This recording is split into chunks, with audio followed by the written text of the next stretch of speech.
ଜଣାଶୁଣା ପଦ ଅମୃତ ବଚନ କହିଲେ କଣ ହବ?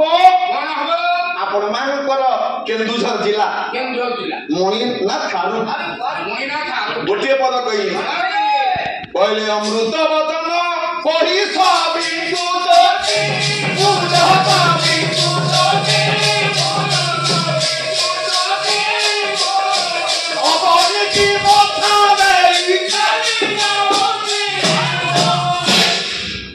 ଅମୃତ ବଚନ କହି ସଭିଙ୍କୁ ତୋଷିବୁ ଅବନୀତି ମଥା ଦେଇ ଚାଲି ଯାଉଥିବୁ।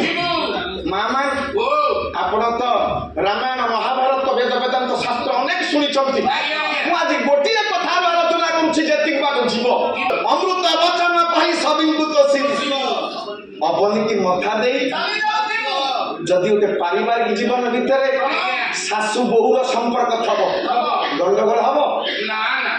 ଶାଶୁ ଏବଂ ବୋହୂ ଭିତରେ ଅମୃତ ବଚନ ଯୁଗ ମାଫିକ ପ୍ରମାଣ କଲେ ଯୁଗ ପୁରୁଷୋତ୍ତମ ଠାକୁର ଅନୁକୂଳ ଚନ୍ଦ୍ର କହିଲେ ଚାହାଣି ତୋର ମଧୁର ହେଉ ମଧୁର କୁହ ଚରଣୀ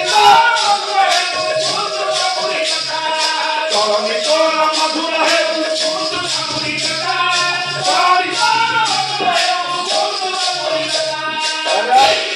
ଯାହାକୁ ସଂସ୍କୃତ ସାହିତ୍ୟ କହେ ପ୍ରିୟ ବାକ୍ୟ ପ୍ରଦାନ ସର୍ବେ ତୁଷ୍ୟନ୍ତି ଦନ୍ତବ ତସ୍ମାତ୍ ଦେବ ବକ୍ତବ୍ୟଂ ବଚନେ କା ଦରିଦ୍ରତା।